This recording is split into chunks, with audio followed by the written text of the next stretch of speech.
यतः सर्वाणि भूतानि प्रतिभान्ति स्थितानि च यत्रैवोपशमं तस्मै सत्यात्मने नमः। ज्ञाता ज्ञानं तथा ज्ञेयम् द्रष्टा दर्शनदेशभो कर्ता हेतुः क्रिया यस्मात् तस्मै ज्ञात्यात्मने नमः। स्फुरन्ति श्रीकरा यस्मात् आनन्दसंभरे वनो सर्वेषां जीवनं तस्मै ब्रह्मानन्दात्मने नमः। ब्रह्मानन्दात्मने नमः। वेदोदधिं समन्मथ्य ज्ञानरत्नम् येन तस्मै वसिष्ठाय गुरवे नमः। वसिष्ठ भगवान की जय। सद्गुरु भगवान की जय। सच्चिदानंद भगवान की जय। शब्द ब्रह्म की जय। सरस्वती महारानी की जय। योग वशिष्ठ जी भगवान की जय।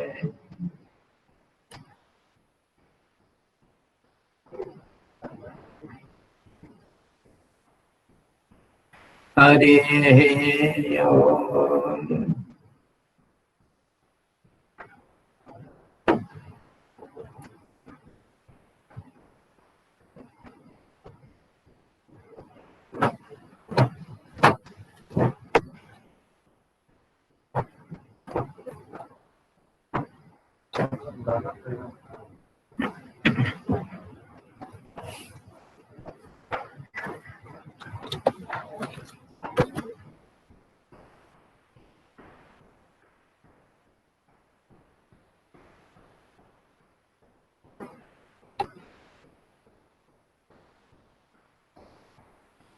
कल पूजा किए थे हम इसका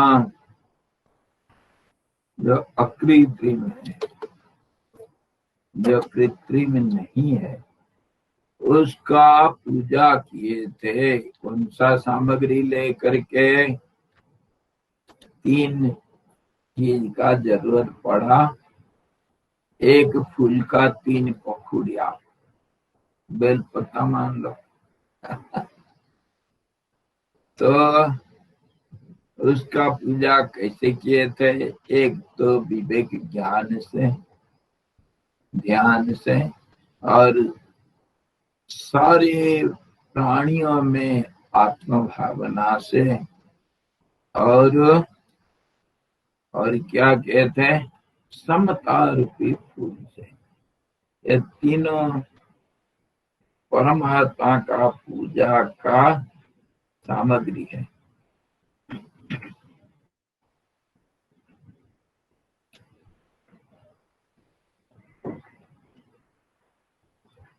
गीता में 4 किस्म के भक्तों का वर्णन किया गया। भक्त क्या करता है? भजन करता है। भज धातु से भक्त बनता है। भजन करना मतलब पूजा करना, ध्यान करना, जो कुछ करना। 4 किस्म के भक्त होते हैं। कौन कौन? हाँ जी। एक तो आर्त मतलब जो बहुत भयभीत हो करके बचने के लिए कोशिश करता है, कोई रास्ता उसको नहीं मिलता है, वो भगवान को स्मरण करता है, भगवान को प्रार्थना करता है, घबरा करके प्राण रक्षा के लिए। उसमें प्राणी ही सबसे बड़ा चीज, जिसको प्राण जाते वक्त हम घबरा जाते हैं सब कोई। तो ऐसा कौन, उदाहरण के लिए वो हिरणी था। हिरणी, एक हिरणी थी, उसके 2-3 बच्चे जंगल में चुंग रही थी, और जो व्याध आग करके जंगल के चारों तरफ आग लगा दिया, कहीं रास्ता नहीं जाने के लिए। चारों तरफ आग जल रहा है, और व्याध तो एक किनारे इंतजारी करके बैठा है, जहां आग नहीं उसी रास्ता में हिरण भाग जाएंगे सब, जो भी होंगे वो जंगल में, और व्याध उसको मारेगा। इसीलिए चारों तरफ से आग जला करके व्याध बैठा है, और उसके अंदर एक हिरणी, उसके 2-3 बच्चे, बहुत छोटे छोटे बच्चे, और वो चूंग रही थी घास, और देखी चारों तरफ जहां जा रही वहीं आग है, आग को लांग करके नहीं जा सकती है, और वो तो भले कूद जाएगी लेकिन बच्चे नहीं जा सकते हैं। इसीलिए बहुत भयभीत हो करके देखी, जब कहीं रास्ता नहीं मिला, भगवान को पुकारी, हे भगवान मेरे प्राण रक्षा करो, मैं किसी का कुछ नहीं बिगाड़ा, और ये भयंकर अग्नि से मेरा और मेरे बच्चों का प्राण रक्षा करो। तो फिर भगवान, जो दिल से प्रार्थना होता है, तो भगवान सबके दिल में बैठे हैं, इसलिए अति शीघ्र ही भगवान उसको सुनते हैं। दिल का बात दिल तो सुनेगा, दिल से जो प्रार्थना हुआ वो दिल में बैठने वाले अंतर्यामी भगवान सुने, और ऐसी माया रचे कि साथे साथ हवा चली। आग होने से, आग जलने से तो हवा चलता ही, हवा चली और बादल आ गए, घनघोर बादल, तूफान आया और हुई बारिश भयंकर, और आग सब बुझ गया। और जहाँ एक सांप उधर भी फंस गया था, वो जिस तरफ आग नहीं था उसी तरफ भाग रहा था, वो उस व्याध को काटा तो व्याध मर गया, और रास्ता खुल गया, और सारे अग्नि शांत हो गया। तो इसको कहते हैं आर्त। और गजराज का भी उदाहरण है। हाथी के झुंड गए थे पानी पीने के लिए, और मगरमच्छी उसको, एक हाथी को पकड़ लिया तो मगरमच्छी का ताकत पानी में सबसे ज्यादा होता है। हाथी बहुत कोशिश किया उसको खींच करके ले आएगा करके, नहीं कर पाया। हाथी को सारे दूसरे हाथी भी पकड़ करके खींचे, नहीं खींच पाए। तो आखिर वो प्राण का आशा छोड़ करके एक कमल को सूंड में तोड़ के जब भगवान को अर्पण किया, और भगवान ने उसका प्रार्थना सुने, और वह गरुड़ के ऊपर आकर के जल्दी से जल्दी उस मगरमच्छी को चक्र के द्वारा मार डाले, तब गजराज मुक्त हुआ। ये तो भजन है, सब जानते हैं। तो इन लोगों का कहते हैं आर्त, जिसका कोई नहीं इस जग में, उसका आनंद करने आतु। हाँ जी, जब कोई सहारा है तब तक नंद कन्या नहीं आएगा। हाँ जी। दूसरे के ऊपर जब निर्भरशील हो तब भगवान नहीं आते हैं, और जब सबका आशा छोड़ दिया जो उसके पास भगवान तुरंत उपस्थित होते हैं। जिसका कोई नहीं है उसका भगवान होता है। और ये कितने पुराण प्रसिद्ध, अनुभव प्रसिद्ध, कितने लोग, कितने भक्त लोग इसका प्रमाण दिए हैं। तो ये तो हुआ आर्त जिज्ञासु। हाँ, जिज्ञासु है भगवान तुम कैसे हो, कहाँ हो, क्यों नहीं आते हो, कब आओगे,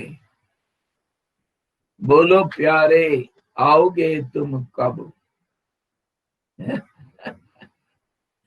बोलो प्यारे आओगे तुम कब, और अंग से अंग को आलिंगन करके अलिंग बनाओगे कब। अंग को अंग से आलिंगन करके और अलिंग निश्चिन्ह, बिल्कुल चिन्ह रहित बना दोगे कब। बोलो प्यारे आओगे तुम कब। ये सब जिज्ञासु लोगों का होता है। हे भगवान तुम कहाँ रहते हो, क्या करते हो, कैसे ये दुनिया बनाया, क्यों बनाया, कब आओगे, कब मुझे ये संसार का जंजाल से मुक्त करोगे। तुम तो सबके हो, भावग्राही हो, तुम दीन दुख बंधु हो, तो मेरे पास क्यों नहीं आता। जिज्ञासु का ये सब प्रार्थना भगवान स्वीकार करते हैं, और समय पार करके भगवान उसके पास प्रकट होते हैं, उसका सारे प्रश्नों का उत्तर मिलता है।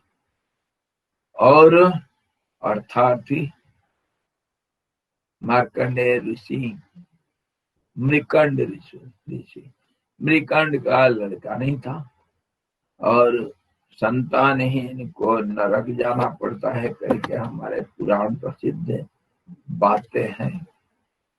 परंपरा को बनाए रखना, और बाद में अंत के बाद शरीर का फिर पिंड देंगे कोई संतान, इसीलिए संतान चाहिए, और धर्म की रक्षा करेंगे, कुल परंपरा को रक्षा करेंगे।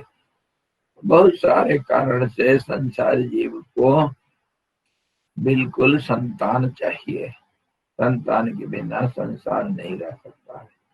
इसीलिए संतान के लिए वो प्रार्थना किए, और भगवान प्रसन्न होकर के मार्कंडेय रूपी लड़का प्रदान किए। इसकी कहानी मार्कंडेय ऋषि का सब जानते हैं।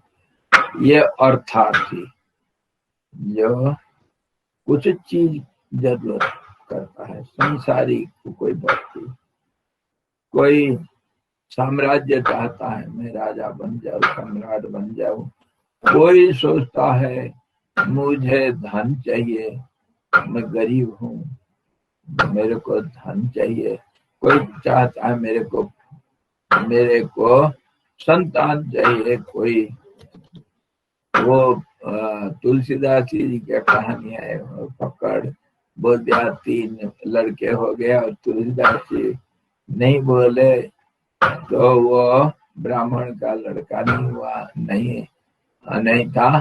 फक्कड़ बोल दिया तो 3 लड़के हो गए। अर्थात थी उसको संतान चाहिए, किसी को ज्ञान चाहिए। कालिदास सरस्वती का उपासना किया, और कोई किसी को जस चाहिए, यज्ञ करके जस लेते हैं।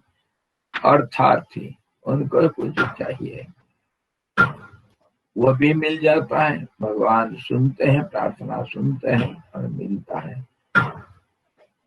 अर्थ जिज्ञासु अर्थार्थी। और चौथा ज्ञानी है। ज्ञानी कैसे क्या चाहता है वो, उसको तो सब कुछ है, सुलभ है, तो उसको क्या जरूरत पड़ता है? ज्ञानी को जरूरत पड़ता है, क्या जरूरत है? ज्ञानी को संसार सागर से, संसार रूपी जंजाल, संसार रूपी जो बंधन, संसार के साथ आसक्ति, उससे पार पाना चाहता है। और तो फिर वो क्या करता है? हे भगवान, इतना कह करके छोड़ देता। वो कुछ नहीं बोलता, कुछ मांगता नहीं। जो ज्ञानी है, जिसको परमात्मा के बारे में कुछ जानकारी है, वो मांगना लेना देना कुछ नहीं करता, भगवान के साथ व्यवसाय नहीं होता है। हाँ जी, भगवान के साथ व्यवसाय करना मतलब वो तो व्यवसाय मतलब संसार हो गया। संसार एक व्यवसायिक केंद्र है, एक हाट है, हाट व्यवसायिक केंद्र है। कुछ लो कुछ दो, और दो में लेना देना चलता है। दो से संसार, और सारे संसार ऐसे ही है। पर ज्ञानी संसार के परे होने से उसको कुछ लेना देना नहीं है, सिर्फ स्मरण मात्र ही उसका प्रार्थना होता है, और वही भी पूजा होता है। भगवान का नाम स्मरण करना अथवा भगवान का कीर्तियों का स्मरण करना, आनंद में उनका ध्यान करना खुश दिल से, तो वो ज्ञानी भक्त होते हैं। भगवान का ध्यान ही उनका। एक हमारे सूफी संत थे, उनका नाम, ये इटाली का सूफी संत का नाम था मिर्दाद। मिर्दाद बड़े ज्ञानी थे। वो कहते हैं भगवान को हम प्रेयर के बारे में कहते हैं, प्रेयर के बारे में हम बोलते हैं कि भगवान को तो हम ऐसा समझ रखे हैं कि हमारे नौकर है।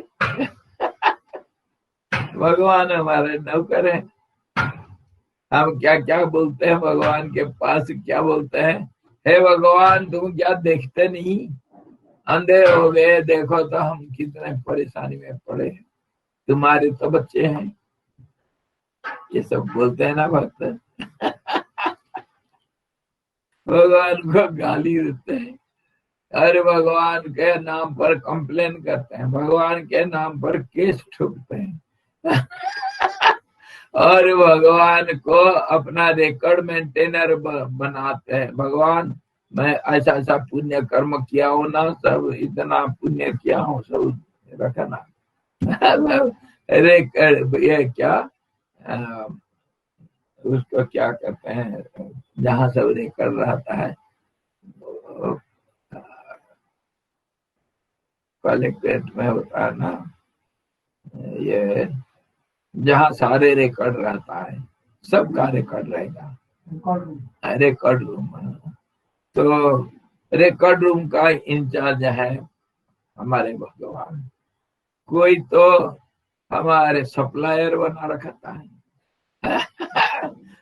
सप्लायर, और कोई रिकॉर्ड मेंटेनर, कोई और चौकीदार बना देता है कोई। भगवान देखो, मैं ऐसा ऐसा किया हूँ, ये ऐसा ऐसा होना चाहिए, तुम देखते रहना। हाँ जी, तो हम भगवान को क्या क्या नहीं बनाते हैं। और सबसे ज्यादा तो गाली। और जगन्नाथपुरी में जगन्नाथ जी गाली सुनने के लिए बड़ा पसंद करते हैं। बड़ा गाली सुनते हैं। कृष्णा अवतार में भगवान कितनी गाली सहन किए, कितने कितने अपमान सहन किए, बड़ा आनंद आता है भक्तों का। शिशुपाल का 100 गाली सुने, और कोई वो शक्रजीत का चोरी लगाया गया था, समंतक बड़ी चोरी किया है, क्या क्या सब होता है। भगवान सब सहन करते हैं बेचारे, गाली खाते हैं और मार खाते हैं। कभी जसोदा मैया मारा नहीं, डंडा लेकर के बांधे जाते हैं, क्या क्या नहीं होता। तो देखा जाए तो अगर हम विश्लेषण करें तो 4 किस्म के ऐसा भक्त मिलते हैं, और वो भक्तों में सबसे श्रेष्ठ कौन है? ज्ञानी। ज्ञानी लेना देना कुछ नहीं करता है, सिर्फ भगवान का करके। अगर वो जानता है कि भगवान सब जानता है, सब जो जरूरत पड़ता है करता है, अनन्य चिंतन तो ये जना परिपासते तेषां नित्यं युक्तानां योगक्षेमं वहाम्यहम्। वो तो ठेका ले रखा है, ठेकादार है, बड़ा भारी कॉन्ट्रैक्टर। हाँ जी, सबका योगक्षेम वहन करने के लिए डिक्लेयर किया है। हाँ, ठेका ले रखा है। तो इसी प्रकार भगवान को ज्ञानी लोग जानते हैं, समझते हैं। तो ज्ञानी होता है कैसे? एक अबोध शिशु के तरह। जैसे बच्चा कुछ नहीं करता है, कुछ कर ही नहीं सकता है, पड़ा है इसमें झूला में झूला, उसको भूख लग गया तो क्या करेगा? करके चिल्लाएगा।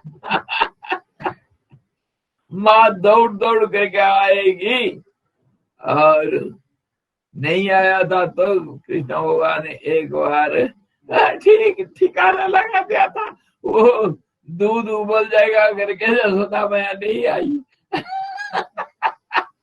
तो ठिकाना लगा दिया,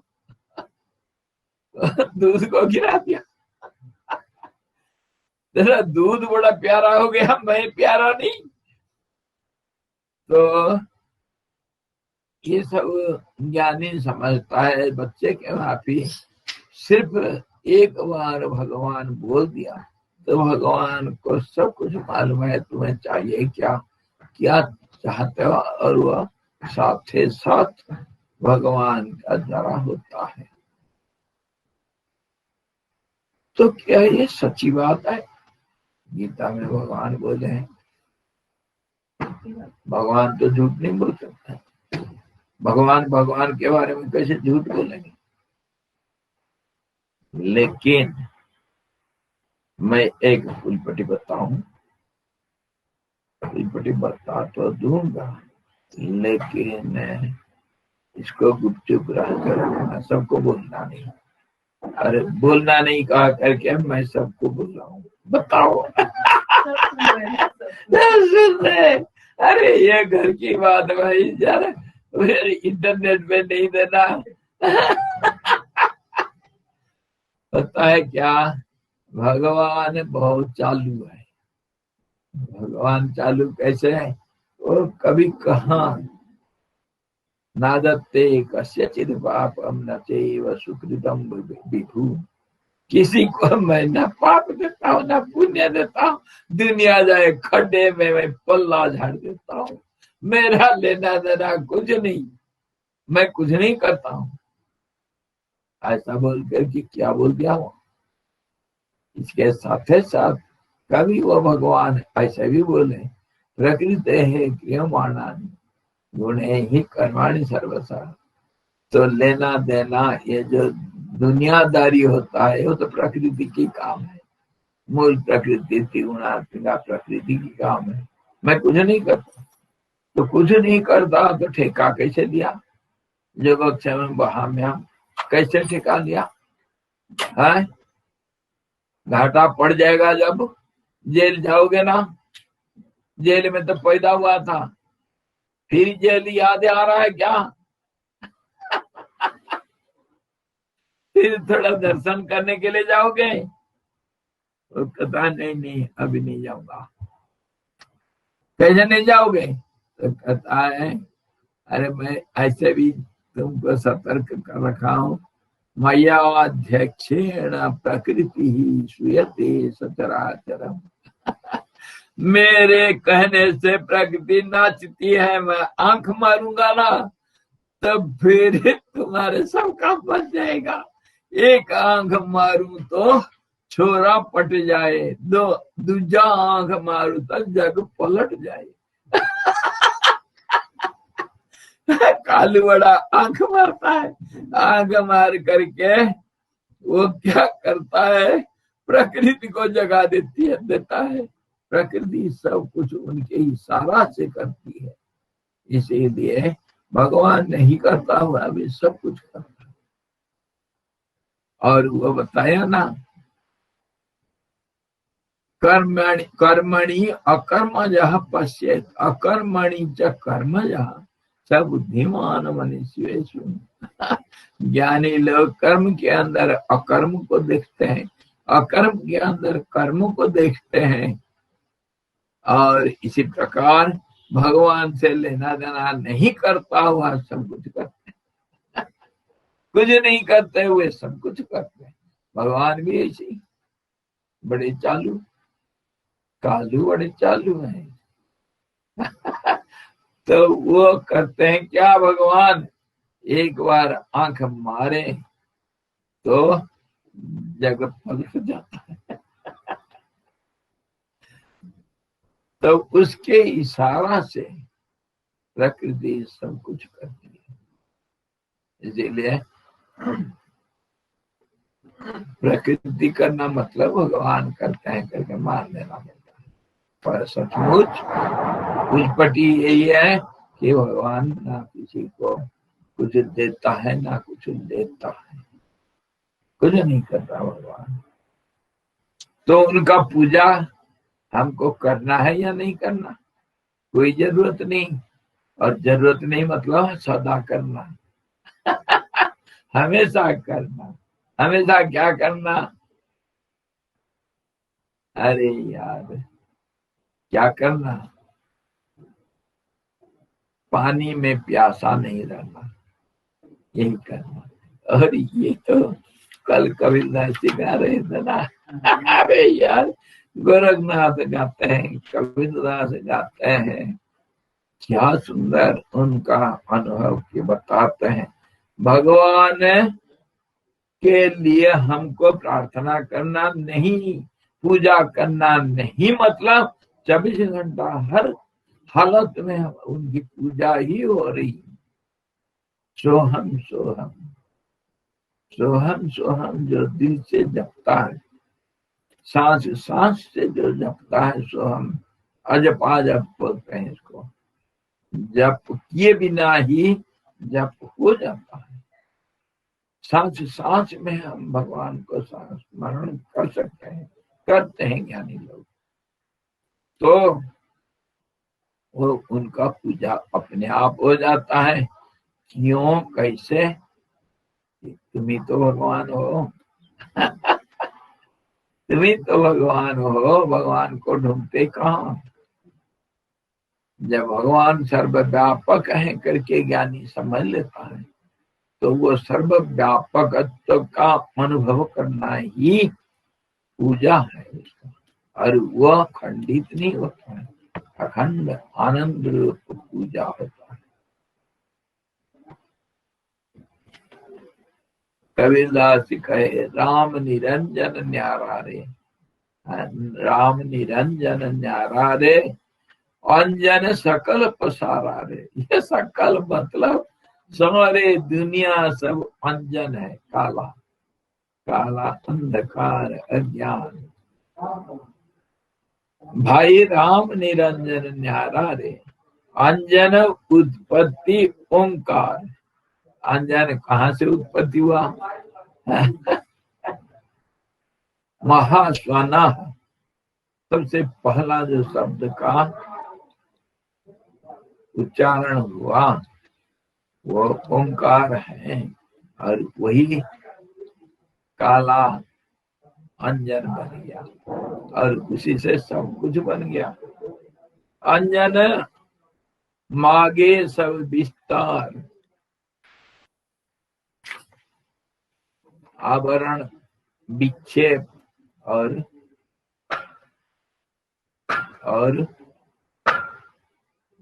माया का क्या काम, मल विक्षेप आवरण।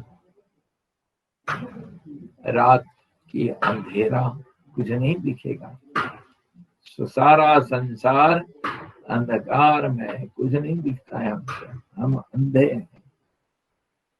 और जो कुछ भी दुनिया में है सबका नाम ले लिया। अंजन ब्रह्मा शंकर इंद्र और अंजन गोपी संगी गोविंद्र और अंजन वाणी अंजन वेद अंजन किया नाना भेद रे। अंजन विद्या पाठ पुराण विद्या अविद्या सब अंजन है, सब माया का खेल है। अंजन वो घट घटी ज्ञान रे, जो तुम कहते हो मेरे को भगवान के बारे में मैं सब जानता हूँ, वह तुम्हारे अज्ञान के अलावा और कुछ नहीं। जो कुछ ज्ञान तुम अपना मानते हो कि मुझे इतना ज्ञान है, वेद पढ़ता हूँ, पुराण का ज्ञाता हूँ, सब कुछ तुम्हारे अज्ञान ही है। अंजन किया नाना भेद रे, अंजन विद्या पाठ पुराण अंजन वो घट घटी ज्ञान रे। सबके अंदर जो ज्ञान है सब कुछ अंजन के अंदर, काला अंजन के अंदर है। अंजन नाचे अंजन गावे और अंजन भेष अनंत दिखावे रे, दिखावे सारा बदलता रहता है अनंत रूप। अंजन कहाँ कहाँ लग केता, कहाँ कहाँ अंजन है, कितनी है, कौन बोलेगा। कहे कबीर कोई बिरला जागे। अच्छा, अंजन कहाँ कहाँ लग केता, दान पुण्य तप तीर्थ जेता। जितना तुम तपस्या दान पुण्य जो कुछ करते हो, तीर्थ जाते हो, सब अज्ञान बेकार सब। कहे कबीर कोई बिरला जागे, ये रात अंधकार से कोई बिरला जागे। अंजन छाड़ी अनंत ही ध्यावे रे, ये ध्यान है। ये जो ध्यान कहे कबीरदास जी, अंजन छाही अनंत ध्यावे रे। अंजना अंजन जो है का जो अज्ञान सारे संसार, दो मतलब अज्ञान है, नाम रूप मतलब अज्ञान है, चाहे वो ब्रह्मा विष्णु शंकर क्यों ना हो। इसी को तो अभी शिव जी बताए थे ना, मैं नहीं देवता, विष्णु नहीं देवता, इंद्र नहीं देवता, कोई नहीं देवता, निरंजन जो है वही देवता है। और उसका ध्यान ही उसका पूजन है। और ध्यान कैसे होगा, विवेक जगेगा तब होगा, समता मन में आएगी तब तभी होगा ध्यान। और जब सबके अंदर एक है, एको देवो सर्वभूतेषु बुधा, तभी जा करके उसका ध्यान संभव है, नहीं तो मन भागेगा। दो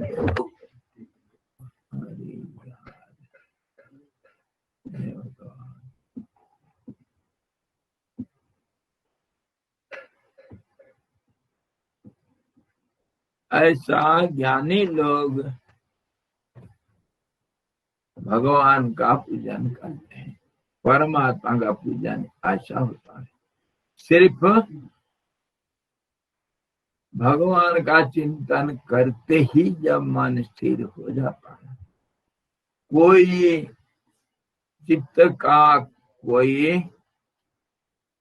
विकार नहीं उठता है, चित्त में वृत्तियां नहीं उठेंगे, शांत हो जाता है, समता आ जाता है, तब फिर वो स्थिति को ध्यान कहेंगे और वही परमात्मा का पूजा है, असली पूजा। बाकी नकली पूजा इतना तक जा सकते हैं कि गर्ज गर्ज क्षणम मूढ़ मधु जावद पीवा में हम, मधु शब्द को दारू अर्थ लगा करके भगवती को वो अंदर अंदर भोग लगाते हैं और अंदर अंदर उसको बांट करके प्रसाद ले लेते हैं। बाहर नहीं आएगा, उसको सबको नहीं बांटा जाएगा। तो जो हमको पसंद है उसको भगवान को भोग लगा दो, और भगवान तो कुछ बोलते नहीं। मंदिर में पत्थर के जो देवता है ना, वो बहुत अच्छा है पूजा करना, क्योंकि कोई कंप्लेन नहीं करते, नमक ज्यादा हुआ या मीठा कम हुआ या मिर्ची ज्यादा हो गया, वो कभी नहीं बोलते हैं, कंप्लेन नहीं करते हैं। इसलिए वो द्रव्य पूजा अच्छा है। हाँ, ये ध्यान में कौन जावे। कंप्लेन करते सावली तो कोई भोग ही नहीं लगा, कोई नहीं भोग लगाता फिर। तो कहने का मतलब ये जो हम जो द्रव्य पूजा करते हैं, भगवान को द्रव्य अर्पण करके उसका प्रसाद लेते हैं, तो वहां पर हम सीमा को उल्लंघन कर जाते हैं। क्या क्या क्या होता है, इतना सीमा तक हम चले जाते हैं, दारू पिएंगे, मीट खाएंगे और कुछ भी कर सकते हैं, बलि चढ़ाते हैं। हाँ, किसी का प्राण हरण करेंगे अपने जीवा का तुष्टि के लिए, और हम कहेंगे कि हम पूजा कर रहे हैं। करो भाई, जो जितना जैसे करेगा कर्म, जैसे पूजा करेगा ऐसे ही मिलेगा। हाँ, मिलेगा। हाँ, तारापीठ में देखा दारू चढ़ती है। हाँ हाँ, तारापीठ में भाई, उधर कहाँ कामाख्या में बहुत जगह पर देवी का जहाँ स्थान है सब जगह पर लगभग चढ़ता है, सब कुछ चढ़ता है। और देवी भक्त लोग सब मानते हैं कि भगवती बुलाना, मार्कंड ऋषि बोल रहे हैं कि जब चंड मुंड को मारने के लिए भगवती प्रकट हुई, तब दारू पी करके गई लड़ाई में। साफ साफ गर्ज गर्ज क्षणम मुड़ा मधु जावत पीवा में हम। मैं थोड़ा पी लूं तब तक तुम गर्जना करो, और जब पी जाऊंगा मतवाला हो जाऊंगी तब देखना। जा करके खत्म की। तो वो मधु कैसे भी है, मधु का बहुत अर्थ है, जो जैसा अर्थ लगा सकता हूँ। और क्या स्वामी जी, एक सवाल है, असीम को स्वामी जी सीमा में करना उचित है या नहीं? कर ही नहीं सकता है कोई, हम मूर्ख। मंदिर में पूजा करना या मंदिर भगवान का बनाना, असीम को सीमा में रखना, वो ठीक है या खराब है? जैसे देखेंगे आप वैसे दिखेगा। पहाड़ का कौन सा किनारा आप देखना चाहते हो? जैसे देखेंगे मंदिर को, भगवान को सीमित करके, यही तो आर्य समाज वाले यही कहते हैं। मूर्ति पूजा नहीं करते हैं, वो मूर्ति पूजा इसलिए नहीं करते हैं कि भगवान निराकार है, निरवयव है और निर्गुण है, तो उनको कैसे तुम मूर्ति करके बना करके उसको पूजा करते हो? कहाँ कहा वेद में ऐसा? हम वेद को मानते हैं, भगवान का आकार को नहीं मानेंगे हम। अच्छा, तो नहीं मानोगे मत मानो, कोई हम जबरदस्ती नहीं करेंगे, पर एक सवाल तो पूछेंगे। क्या सवाल पूछोगे यार? जब भगवान तुम्हारा जब वेद में बताया गया निर्गुण निराकार है, अगर मान लिया वेद ऐसा बोल भी दिया, तुम समझ भी गए, कौन समझा इसको? कौन समझा? कौन मानता है कि भगवान निर्गुण है? ये तो एक सवाल। तुम कौन हो भगवान को निर्गुण निराकार बोलने वाला? तुम कौन हो? अच्छा, एक सवाल ये था। दूसरा सवाल भी पूछ लेंगे, क्या हद है। दूसरा सवाल यह है कि असीम को तुम सीमांकन कर सकते हो क्या? बोलो, कोई कर सकता है? झूठ मूठ अगर कोई मान लेता है, अरे तुम भी मान लेते हो तो वो भी मान लिया, तो कौन, क्या फर्क पड़ गया? क्या फर्क पड़ जाएगा? अरे जो बच्चा चल नहीं पाता है, 2 साल नहीं हुआ है उसको, हाँ, चार पैरी वाला बच्चा, उसको तो सहारा चाहिए। वो तो दीवार पकड़ पकड़ के चलेगा। अगर ऐसे खड़ा होकर के दौड़ेगा तो गिरेगा, दांत टूटेगा। दांत आया नहीं, कहां से टूटेगा? तब घुटना टूटेगा। क्या होगा भैया? कितनी बार हम पूजा किए, इस पर विचार किए। कोई पीएचडी डॉक्टरेट पाया है कोई? तो क्या वो दूसरे कक्षा तीसरा कक्षा को ऐसे ही लांग गया था? और रटा नहीं। और रटने में क्या फायदा है भाई? अगर वो कहेगा अरे ये कुछ नहीं, नहीं बोल रटना, क में मात्रा का, ख में मात्रा खा, ऐसा झूल झूल करके जो बच्चे लोग सुबह उठ करके और हल्ला करते हैं, वो क्या जरूरत है उसके लिए? तो कहां पर खड़े हो और किस कोने से तुम देख रहे हो, वह विचार करने की बात है। अगर कोई कर सकता है निराकार का ध्यान, तो उसको क्यों मंदिर में जाना, क्या करना है? और मंदिर में गया तो नुकसान क्या हो गया? क्या मंदिर वो निराकार से अलग है? अगर भगवान धर्म व्यापक सब कहीं है, सब कुछ भगवान ही है, तुम कहाँ हो और मंदिर कहाँ है? सब कुछ उसी का स्वरूप है। अरे मंदिर में जाना तो रहा बाद की बात, हम तो पेड़ को भी पूजा करते हैं, बिच्छू, सांप, घास, सबको पूजा करते हैं। मंदिर में जाने से क्या हानि हो जाएगा तुम्हारी? हम तो कण कण में भगवान को पूजा करते हैं, रेत में भी पूजा करते हैं, पत्थर को पूजा करते हैं, पेड़ को पूजा करते हैं, कौवा को पूजा करते हैं, गीध को भी पूजा करते हैं, भगवान का वाहन है। कछुआ को पूजा करते हैं, चूहा को भी पूजा करते हैं, क्या नहीं करते हैं हम? है विश्वकर्मा के पूजा फॉर द टूल्स, हाँ, त्रिशूल को पूजा करते हैं, क्या नहीं करते हैं हम? कण कण में जब भगवान कहाँ नहीं है तो जिसको पूजा ना किया जाए, तो उस हालत में अगर कोई मंदिर में जाकर के पूजा करता है, तुमको क्यों आपत्ति? करना चाहिए।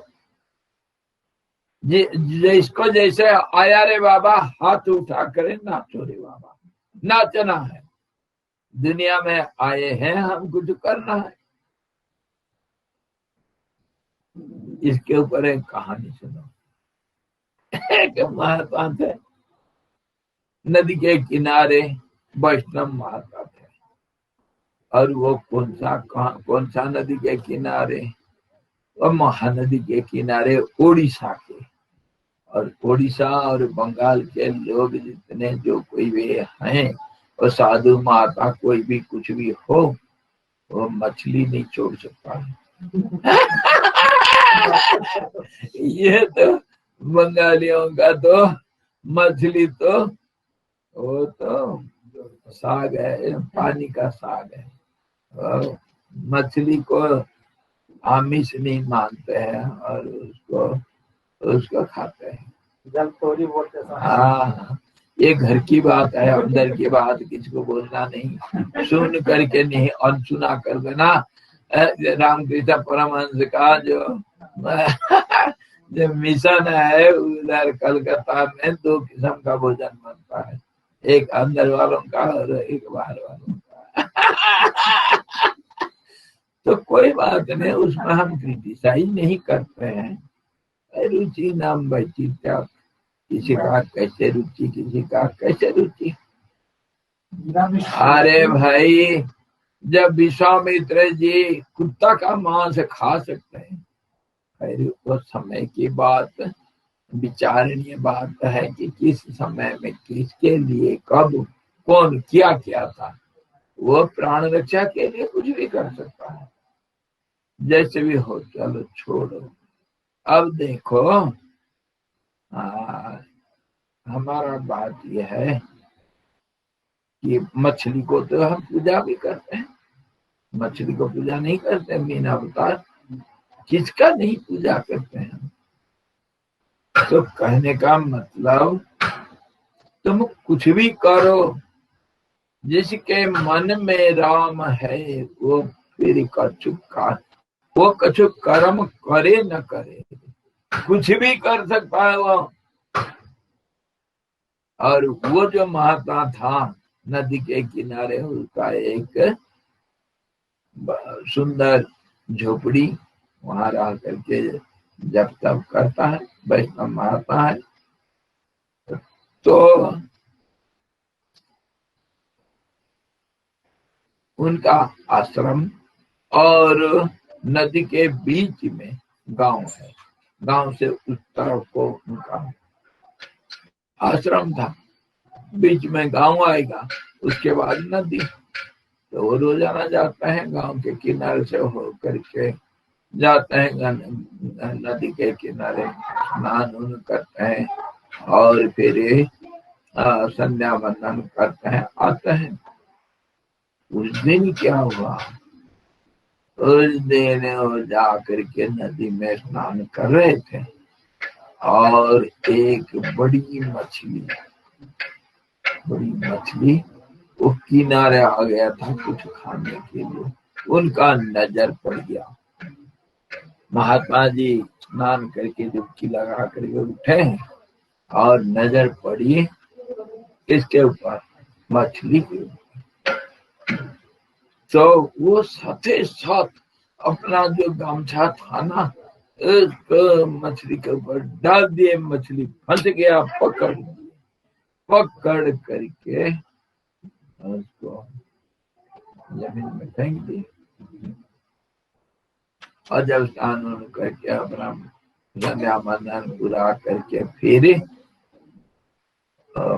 मछली को वो गमछा में लपेट करके, कोई देखे ना, मछली को बांध बूंद करके, एक हाथ में तो कमंडल है और पानी लाना है, और दूसरे काक के नीचे दबा दिए। इसको मछली को दबा करके आ रहे हैं। अरे आते आते रास्ता में उस दिन बाई चांस ऐसा हुआ, गांव का वो पीपल के नीचे, गांव के किनारे बड़ा भारी उत्सव मना रहे हैं। ये क्या करते हैं, अखंड कीर्तन कर रहे हैं।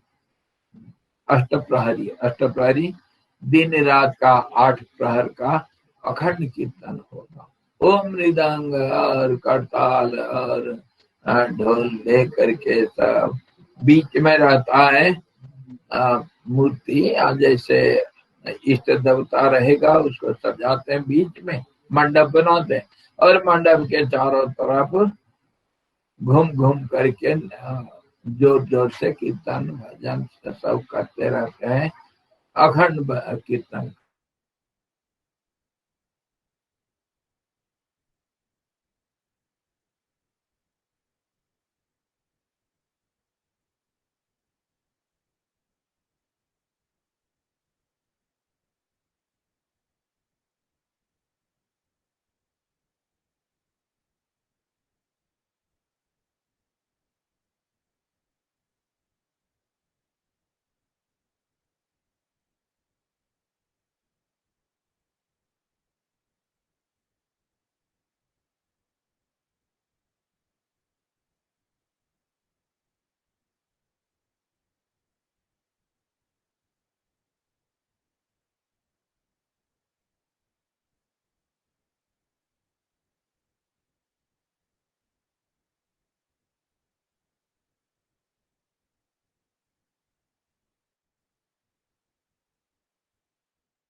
चलो भाई साहब, तो हुआ क्या, महात्मा जी आंख में तो दबा रखे मछली और दूसरे हाथ में तो कमंडल और तिलक खूब लगा रखे हैं और जा रहे हैं, रास्ता में कीर्तन हो रहा है, वो कीर्तन में अगर भाग नहीं लेंगे लोग क्या कहेंगे, जरूर जाना पड़ेगा भाई। गए, जा करके अगर रख देते हैं मछली को कहीं पता चल जाएगा, इसलिए काख से तो निकालते नहीं, और वो एक गीला कपड़ा चारों तरफ ओढ़ लिए और कमंडल को रख दिए। ऐसा ऐसा हरे राम राम राम हरे हरे, हरे कृष्णा कृष्ण कृष्ण हरे हरे, नाचने लगे और नाच करके चारों तरफ परिक्रमा कर रहे, बड़ा मजा आ रहा। कोई बच्चे लोग देख लिए बच्चे लगते बड़े नटखटी होते हैं, बाबा जी दोनों हाथ उठा करके नाचो। एक हाथ क्यों, दूसरा हाथ कहाँ गया, तो पकड़ा गया। तो महात्मा भी बड़े चालू होते हैं, कहते हैं यही कहे, जिसको जैसे आया रे बाबा हाथ उठा कर नच रे बाबा, जिसको जैसे आया रे बाबा हाथ उठा कर नच रे बाबा। अरे एक हाथ उठाओ, दो हाथ उठाओ, कुछ भी उठाओ, नाचना तो है। ये तो एक कहावत है, एक मजेदार उदाहरण है, लेकिन संसार में सबका हालत ऐसे ही है। कोई कैसे नाच रहा है, पीत्वा मोहमयी प्रमाद मदिरा, उन्मत्त मत्त जगत, सब मत वाला हो रखे हैं और नाच रहे हैं। जिसको जैसा आता है वो ऐसा नाचता है, कोई पैसा के लिए नाच रहा है, तो कोई लड़की के लिए नाच रहा है, तो कोई नाम के लिए नाच रहा है, तो कोई धन के लिए नाच रहा है, कोई किसी के लिए नाच रहा है बड़ा भारी, अरे मेरे बराबर आए कौन, सब नाच रहे हैं। और जिसको जैसा आता है वैसा नाचते हैं। तो भाई मैं अगर मंदिर में जा करके पूजा कर लिया तो तुमको क्या फिकर पड़ा है, तुम बताओ बताओ। इसके ऊपर और एक कहानी नानक देव के। नानक देव कभी मक्का मदीना गए थे। नानक देव बड़े ज्ञानी पुरुष थे, तो थक गए थे। और मक्का मदीना में है कौन, शंकर जी का सब पूजा करते हैं। मुसलमान लोग भी सब कोई मानते हैं शंकर जी को। तो वो जा करके ये क्या लेट गए, बहुत थके हुए थे। और लेट गए तो और पैर को थोड़ा ऊंचा रखना था और शिवलिंग के ऊपर पैर रख दिए, पैर रख दिए और बड़े ठार से पड़े हैं, थकावट लगा हुआ मंदिर में। मंदिर है कि जैसे कोई कमरा जैसे उनको व्यवहार किए और मंदिर शंकर है कोई भी है, कोई क्या रखा है। तो शंकर जी के ऊपर पैर रख करके लेटे हुए हैं। थोड़े देर में जब पुजारी आता है, ये दृश्य देख करके खूब नाराज हो जाता है। इसको आप सहन कर सकते हैं क्या? अरे शिव जी का जो पुजारी है ऐसा देख नहीं सकते। तो आखिर के बड़ा नाराज होकर पकड़, हाँ होश नहीं तेरे को, कहां से आया है? भगवान के ऊपर पैर रखे हो, होश नहीं, समझता नहीं कुछ अपने को, कहां जाए, चलो हटाओ पैर। तो हटाओ पैर इधर। अब तो पंचगव्य वगैरह डाल के फिर ढंग से भगवान अपवित्र हो गए, अपवित्र हो गए इसका पैर पड़ने से। अरे तुम्हारे भगवान ऐसा है कि किसी का चरण धूल से अपवित्र हो जाएंगे, और तो दूसरों को क्या पवित्र करेंगे वो। तो नानक देव जी बोलते हैं, बड़ा आलसी हो करके बोलते हैं, अरे भैया बहुत दूर से आया हूँ, थक गया हूँ यार, मेरे पैर को थोड़ा उठा कर रख दे, मेरे पैर में दर्द हो रहा है, मैं इसीलिए थोड़ा ऊपर रखा हूँ। और तेरे को कोई आपत्ति है, जहाँ भगवान नहीं है तुम्हारे उधर डाल दो, वहीं रख दो। तो पैर को लेकर के उधर रखता तो वही शिवलिंग, उधर जो उधर रखता तो वही शिवलिंग, चारों तरफ घुमाया, जहां रखो पैर को वही शिवलिंग। तब फिर उसको होश आया, अरे ये तो कोई साधारण लोग आदमी नहीं है, हैं? इसके पैर के नीचे शिवलिंग। तो ये तो भावना के अनुसार कौन कैसे भगवान को लेता है। जिसके मन में भगवान सदा के लिए बैठे हैं। रविदास के कहानी नहीं सुने, जब वो कठोतरी के वो जो सड़ा हुआ पानी में भी भगवान खुश रहते हैं, भावना के अनुसार। भगवान का नाम भावग्राही, भावग्राही भाव को ग्रहण करते हैं। आप वो भाव को कहीं भी प्रकट कर सकते हैं। भाव के लिए कोई एक माध्यम चाहिए, फूल पत्ता पानी, पत्रम पुष्पम फलम तोयम जो में भक्त्या प्रयच्छति। भाव से भक्ति से अगर कोई एक पत्ता भी चढ़ा देता है, मेरे लिए वो बहुत है। भाव है क्या, भाव की पूजा होती, भावग्राही भगवान। तो इस हिसाब से हम अगर देखते हैं, मंदिर में जाओ पदार्थ कोई द्रव्य पूजा करो, चाहे दारू भी लगा दो भोग, अथवा भूखा बैठे रहो किसी पेड़ के नीचे, अथवा समाधि लगा लो, इसमें कोई भेद ज्ञानी को नहीं दिखता। ज्ञानी के लिए सब एक ही बराबर, समता है ना, समता ही उसका पूजा है।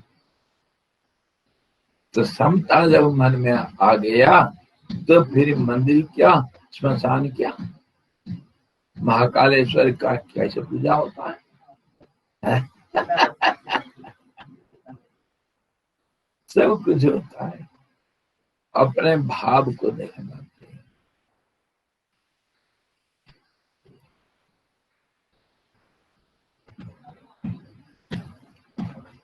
हे महर्षि, प्रकाशमान आत्मदेव की सम बोध आदि पुष्पों से जो पूजा की जाती है उसी को आप देवार्चन जानिए, मूर्ति पूजा को देवार्चन मत जानिए। सीधा बोल दिया, मूर्ति पूजा को देवार्चन मत मानो, मत मानो, ऐसा कैसा कह देंगे?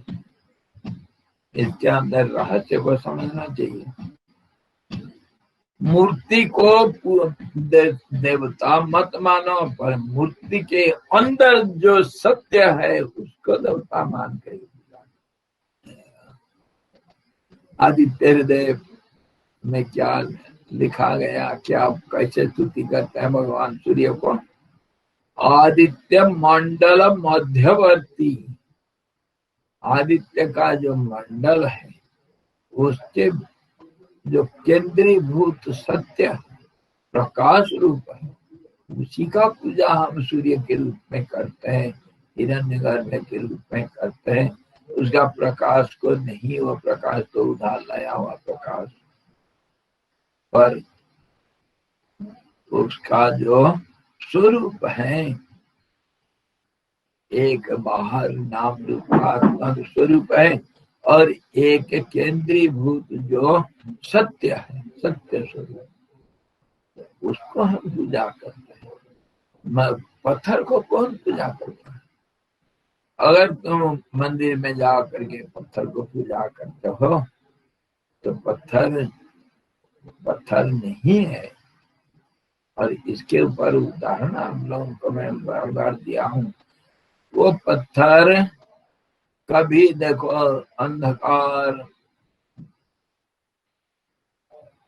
छा रखा है, बादल छा रखा है आसमान में, अमावस्या का रात, घन घोर मध्य रात्र में अकेला तुम घूम रहे हो, रास्ता भूल चुके हो, जंगल में भटक गए, कहीं जाना था, अजनबी इस जंगल में घूम रहे हो और कांटे पत्थर और क्या क्या नहीं, जंगल में भटकते भटकते रोते पीटते भय के मारे जा रहे थे। सामने आ गया एक भयंकर शेर, मुंह खोल करके तुमको निगल जाने के लिए खड़ा है, क्या हालत होगा? और डर के मारे रो नहीं पा रहे हो, बोल नहीं पा रहे हो, भाग नहीं पा रहे हो, उस हालत में तुम्हारा उपस्थिति, और अचानक बिजली चमकी और देखे और शेर नहीं था, पत्थर था। तो पत्थर का शेर तो है, वो जो नाम रूप जो है वो वो अभी भी है, लेकिन उसके जो अंदर का जो आत्मा बदल गया। जो जिंदा शेर के रूप में हम सोच रहे थे कि ये जिंदा शेर मेरे को खाने के लिए तैयार, एक झटका, एक बिजली चमकी और वो जिंदा शेर कहाँ गायब हो गया? कहाँ गया वो? अज्ञान ऐसे ही जड़ से खत्म हो जाता है। जो जानता है भगवान इसके अंदर है, तो वो जो जिंदा शेर अभी पत्थर बन गया और ऐसे ही तुम माने थे, पत्थर को जिंदा से माने थे अज्ञान से, और ज्ञान से ठीक उल्टा भी हो जाएगा। जब पत्थर के अंदर भगवान मिल जाएंगे और भगवान भी पत्थर रूप हो जाएगा। इसीलिए तो पुराण में इतनी किस्म के सब कहानियां बोला गया। ये जो हमको अभिशाप, कौन अहल्या को अभिशाप मिला था, ये कहानी राम जी जब उनका चरण स्पर्श हो गया तो अहल्या नारी बन गई। तो ये कहानी है। कहानी क्या आपको समझाया कि पत्थर के अंदर भी प्राण है, और विशेष कोई अगर उसको प्रकट करना चाहे, राम जी विशेष है और वो उसे प्राण को रूप दे करके, नाम दे करके प्रकट कर सकता है। ऐसे ही पत्थर के अंदर से भगवान का प्रकट होना, कितनी कहानियां है, उसको क्यों नहीं सुनते हो, क्यों नहीं मानते हो? अरे वह नामदेव देखो बचपन में नारायण को खिचड़ी खिला दिया था, है पत्थर मूर्ति खिचड़ी खाया। अरे वो जगन्नाथ जी, वो लकड़ी का मूर्ति, वह नारियल ले लिया हाथ उठा करके। कितना चमत्कार है, सैकड़ों, एक दो नहीं। चमत्कार मतलब निर्जीव के अंदर सजीवता और सजीव के अंदर निर्जीवता, इसको देखना चाहिए। भगवान सर्वव्यापक होने से निर्जीव सजीव तो एक तुलना तक, हमारे मन को खाली एक आधार चाहिए, एक बहाना चाहिए करके हम नाम रखें, नहीं तो परमात्मा ही परमात्मा है। उधर निर्जीव कहा, सजीव कहा, कोई कुछ नहीं मान लिया तो कोई एक बिरला मानता है, और नहीं तो सब कोई पत्थर और जीव, ये सजीव है, ये निर्जीव है, ऐसा करके हम मान करके चलते हैं हमारे दैनंदिन जिंदगी में। क्यों कि हम महामूर्ख है, आदत से मजबूर है, आदत से मजबूर। ये आदत हमारी हजारों जन्म से चली आ रहा है, इसको बदलना इतना आसानी नहीं। बदलने के लिए प्रयासरत रहना चाहिए, हर कण कण में भगवान का अनुभव करने के लिए आदत को बदलना है, नजरिया बदलना है। तो वो कह रहे हैं भगवान इसी को देवार्चन मानो, मूर्ति पूजा नहीं मतलब मूर्ति पूजा भी है। और जो कहते हैं मूर्ति पूजा नहीं मतलब नाम रूपात्मक जो तुम सोचते हो कि ये पत्थर है, उसको नहीं पूजा करना। पत्थर के अंदर जो भाव है, उपस्थिति है, उसको परमात्मा का उपस्थिति मान करके पूजा करना चाहिए। इसका मूर्ति पूजा के लिए कोई जाता है तो पत्थर थोड़ा पूछता है, भगवान का ही भावना, भगवान का भावना से ही तो पूजा करते हैं। और देखो ये जो मंदिर और मस्जिद और चर्च वगैरह बनता है, उसमें सब जाते हैं भगवान के ढूंढ में, तो कैसे बनता है? एक मंदिर का हमारे हिंदू धर्म में मंदिर कैसे बनता है?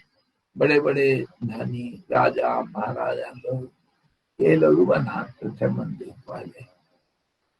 अच्छा, अभी राम जी का मंदिर बन रहा, सब लोग इकट्ठे हो रखे, करोड़ों अरबों रुपया लगा दे रहे हैं, सब कितनी ज्यादा कहां से आया, जैसे भी होगा।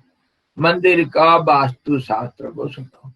वास्तु शास्त्र ये कहता है मंदिर में जितना तुम्हारे बजट है, जितने बजट है, मान लो 5 लाख लगाना है, 5 लाख लगाना है मंदिर में, तो उसमें से एक चौथा हिस्सा, एक चौथाई जब बुनियाद खोदा जाता है और भूमि पूजन होता है, वहां पर नीचे जमीन में रखते हैं और उसमें विधि विधान सब है। चारों कोने में रखते हैं, बीच में रखते हैं, वो सब विधि विधान वास्तु शास्त्र का नियम के अनुसार। और उसके बाद बुनियाद हो गया, बुनियाद के बाद फिर मंदिर बना। मंदिर के कलश के ऊपर एक हिस्सा रखना पड़ता है, जो ऊपर का जो चूड़ होता है उसके नीचे भी धान रखा जाता है। उसका एक हिस्सा, एक चौथाई वहां भी रहेगा।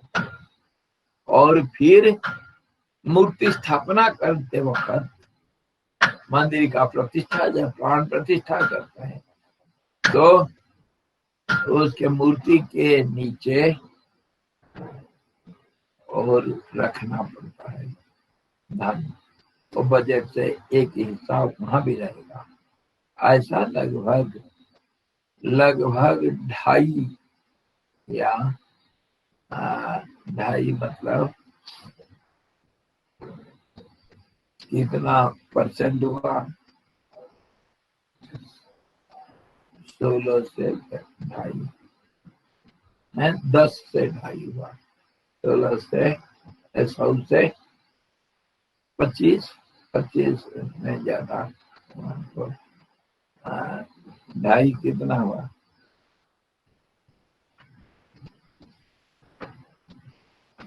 1/4 तो हुआ, 10 का 2.5 नहीं, तो 25% तो धन को ऐसा रखा जाता है। और जो अभी पद्मनाभ मंदिर में धन है, जगन्नाथ मंदिर में धन है और मंदिरों में सब धन होता है करके प्रत्यक्ष प्रमाण है। वो होता है क्या धन, इसका बड़ा भारी गहरी रहस्य है। मंदिर में एक तो धन गढ़ा गया है और दूसरे प्राण प्रतिष्ठा के समय पर मंदिर में जो मूर्ति स्थापना होता है, मूर्ति में प्राण का आवाहन करके उधर रखा जाता है मंत्र के, मंत्र का उच्चारण से, वेद मंत्र से। मंत्र मतलब जो शब्द ज्यादा प्रभावशाली होता है, प्रभावशाली शब्दों का योजनाभूत जो मंत्र होता है, मंत्र का उच्चारण करके, वेद मंत्र का उच्चारण करके प्राण जो विश्व प्राण है उसको आवाहन करके मूर्ति के अंदर स्थापित किया जाता है। तुम यहीं रहो।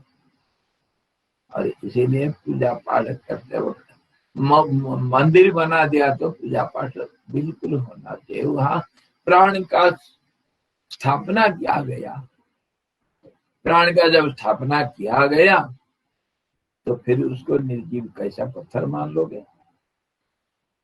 तो पत्थर नहीं है, सजीव है।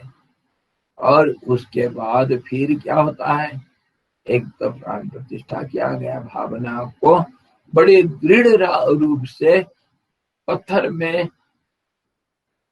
रखा गया। और उसके बाद फिर जो पूजा पाठ नित्य नियमित चलता रहता है, तो जो आएगा उधर किस भावना चाहता है, क्या पत्थर भावना चाहता है? जो सब भावना लेकर आते हैं कि यही भगवान है। और कितने हजारों लाखों भावनाएं वहां आकर के एकत्रित होता है। खाली वो मंत्र नहीं, भक्तों का जो भावनात्मक जो एक उधर सब इकट्ठा हुआ है, वो वहीं रहता है। हर भावना कभी मरता नहीं, नष्ट नहीं होता है। भावना कभी नष्ट नहीं होता है, भावना ज्यों का त्यों रहता है। तो इसके ऊपर अभी वैज्ञानिक लोग सब बहुत चर्चा करते हैं। रूप भी हमारे रहता है। रूप का जो छाया, एक प्रतिछाया वो रहेगा। मैं इधर बैठा हूँ, यहाँ से मैं अंदर चले जाऊंगा तो मेरा जो भावना, मैं जो यहाँ सोचा वो भावना यही है, नहीं जाएगा कहीं, नष्ट नहीं होता। वही तो वातावरण को शुद्ध पवित्र करता है और प्रभावित करता है। मंदिर में ये होता रहता है हमेशा। तो कोई जाता है, नास्तिक भी जाने पर भी वो उससे प्रभावित होता है। जैसे आग के पास जाने से हमको गर्मी महसूस होता है, ऐसा मंदिर में जाने से और तैयार होकर के हम जाते हैं कि कुछ मिलेगा, तो हमारे मन उसको पकड़ने के लिए तैयार रहता है। और भगवान का उपस्थिति इसी ढंग से होता है, भावना से। और ये भावना केंद्रीभूत हो करके एक बहुत शक्तिशाली, एक शक्ति का एक केंद्र बनता है और जो सबको प्रभावित करता है। ऐसे ही मस्जिद में हुआ, ऐसे ही चर्च में हुआ। भगवान को जिस ढंग से मानो, एक ही किस्म के लोग उधर जाते हैं और एक ही किस्म के भावनाओं को उधर एकत्रित करते हैं, वहां पर होता है शक्ति। और इसको जो जानता है वो मठ, मंदिर में और मस्जिद में कोई अंतर नहीं। भगवान कोई अल्लाह नहीं होता है, न राम होता है। भगवान को हम अपने नाम रूप दे रखे हैं, हमारे हमारे रुचि के अनुसार, हमारे भावना के अनुसार हम भगवान को बनाए हैं। इसलिए भगवान को कहा गया मेधज। हमारे जो अंतरंग भावना होता है वही हमारे भगवान होते हैं। मेधज, मेधा से जात हुए भगवान का सचमुच। हम अगर मन को नहीं लगाएंगे भगवान में, भगवान हो चाहे ना हो, हमारा क्या गया। भगवान का हमारा एक धारणा है जो भगवान है, और उसको अगर हम विचार करें बहुत बहुत बारीकी से, अर्थ के गहराई में जाकर के, जब शास्त्र पुराण महात्माओं का अनुभव इसको लेकर जब विचार करके देखते हैं तो भाव भी नहीं, सिर्फ उनका उपस्थित सब जगह पर है। मंदिर में क्यों नहीं होगा? और वो उपस्थित ज्यादा केंद्रीभूत कहाँ है? जैसे जैसे हाँ, नदी की गहराई बीच में ज्यादा होता है, जैसे गर्मी दिन दोपहर में ज्यादा होता है, और जैसे ठंड सुबह ज्यादा होता है, वैसे ही मंदिर में भगवान का उपस्थिति ज्यादा अनुभव होता है। इसीलिए भगवान मंदिर में है। जो मानो न मानो, जो नहीं मानेगा उसको कोई बात नहीं, पर दूसरों के लिए तो है ही, उसको मना नहीं कर सकते। और प्रत्यक्ष उदाहरण, हमारे वो जो छोटा मकान था ना, उसमें लगभग 32-33 साल रहा है वो मकान। तो उसके बाद हम उसको तोड़ दिए, इसको बनाए। तो सब बच्चे जब तोड़ देने के बाद ये नया बना, सब लोग गांव के सब आकर कहते स्वामी जी, उनका अनुभव, स्वामी जी अरे उस छोटा मकान में जो आनंद था, उधर बरना में बढ़ जाने से इतना आनंद आता था, अरे यहाँ नहीं है। अभी यहाँ धीरे धीरे धीरे धीरे वो वातावरण बन रहा, बनेगा। वो जो भावना हम क्रिएट करते हैं वो हमारे पारिपार्श्विक जो वातावरण को प्रभावित करता है। इसीलिए आश्रमों में जल्दी आपको शांति सुख मिलती है। और यहाँ पर जप तप करना, अनुष्ठान करना, नदी के किनारे, जंगल में, पहाड़ों के चोटियों में, इसीलिए ये सारा विशेष जगह होता है। यहाँ पर भगवान का वो शांति का, समता का एक विशेष अनुभूति होती है। ये तो अंदर की बात है। और बाकी भगवान तो मानो न मानो, जो करना करो, झगड़ा करो, मारपीट करो, लड़ाई करो, जो कुछ कर सकते हो करो धर्म के नाम पर। अब परमात्मा का पूजन ऐसा होता है, ध्यान करना, उनका चर्चा करना, उनके नाम लेना, चिंतन करना, पर लेना देना कुछ नहीं। हाँ जी। निर्वाण तत्व होता है। निर्वाण मतलब आशाओं का विनाश जहाँ है, कोई आशा नहीं होना चाहिए। आशा हो गया तो भक्त के लाइन से तुम अलग नहीं हो। भक्त के लाइन में खड़े हो तो 4 किस्म के लाइन लगा हुआ ना। एक अर्थार्थी, एक अर्थ, एक जिज्ञासु और एक ज्ञानी। 4 किस्म का क्यू लग रखा है भगवान के दरबार में। तो तुम्हारा नाम है, कोई बात नहीं, जैसे पूजा कर सकते हो।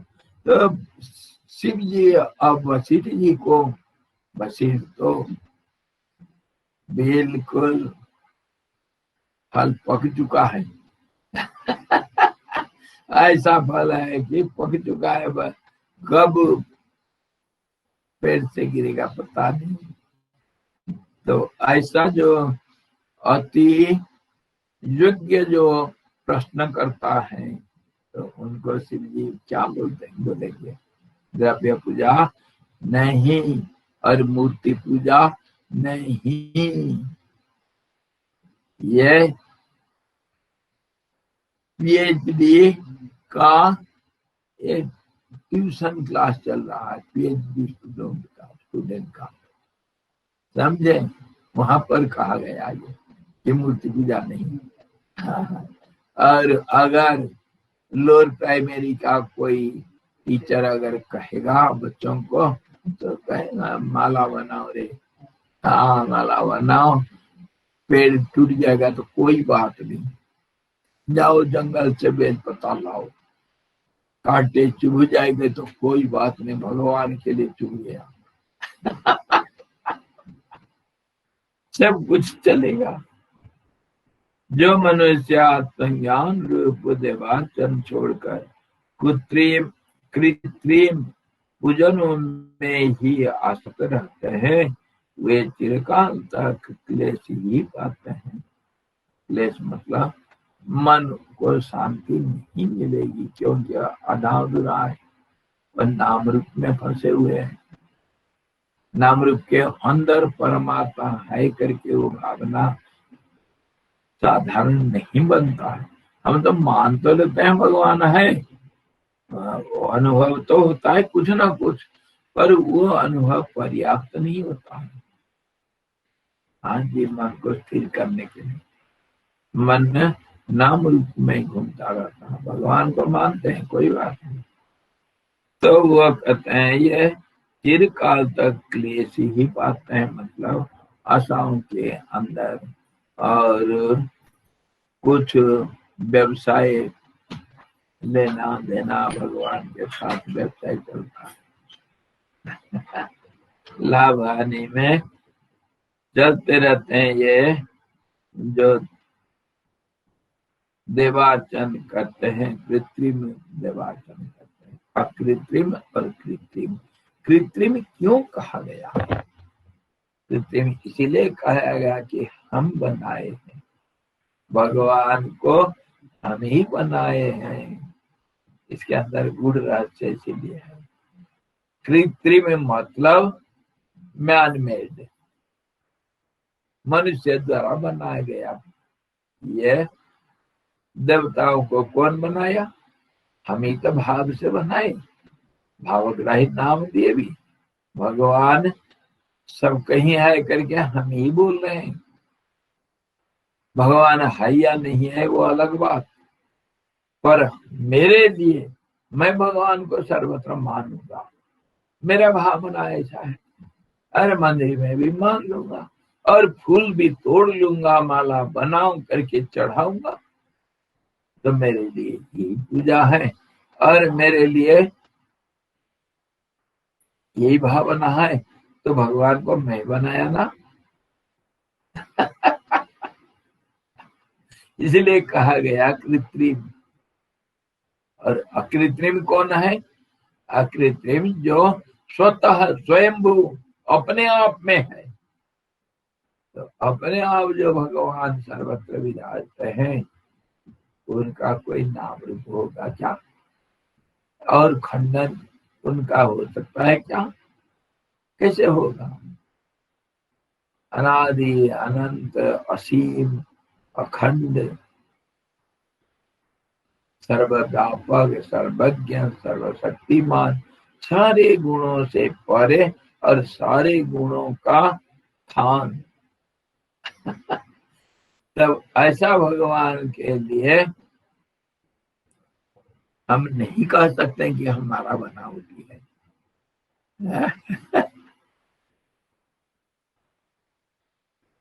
ये कृत्रिम मतलब जो द्वैत के अंदर आया सारे कृत्रिम है, और जो द्वैत के परे है, दो के परे है, वो अकृत्रिम।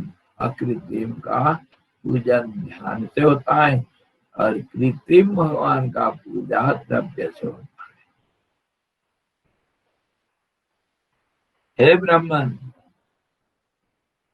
बशीर जी को भगवान कहते हैं, जो विदित तत्व संत महात्मा किसी समय आत्म समाधि से व्युत्थित होकर साकार देव पूजन करते हुए पाए जाते हैं, वे बाल क्रीड़ा के सदृश आनंदार्थी ही साकार पूजन करते हैं, न कि कृत्रिम भोगों की अभिलाषा से किया जाता है। साकार भगवान का कृत्रिम भगवान का किया जाता है। कहीं कहीं पर देखा गया दो किस्म से होता है। साकार कृत्रिम भगवान का पूजा दो किस्म से होता है। कौन सा? एक अज्ञानियों के द्वारा और एक ज्ञानियों के द्वारा भी होता है। ज्ञानी के द्वारा भी होता है। कैसे? ज्ञानी लोग क्यों करेंगे ऐसा? क्यों करेंगे? ज्ञानी लोग इसीलिए करते हैं। अरे मेरा जब काम धाम सब बहुत कॉम्प्लिकेशन आता है ना, 8-8 10-10 घंटा इधर बैठे बैठे करके ऑफिस में, वो एक काम देखो रे, वो उसका जवाब दो रे, वो उधर हॉस्पिटल का वो समस्या है रे, वो सामान लाना था रे, अरे वो मजदूर लोग काम नहीं कर रहे हैं रे, अरे वो गाय का उसको ऐसा हो गया रे। ये इतनी झंझट, दिमाग खराब हो जाता है। तो फिर क्या करना है? जाकर के बच्चों के साथ लड़ाई करना है।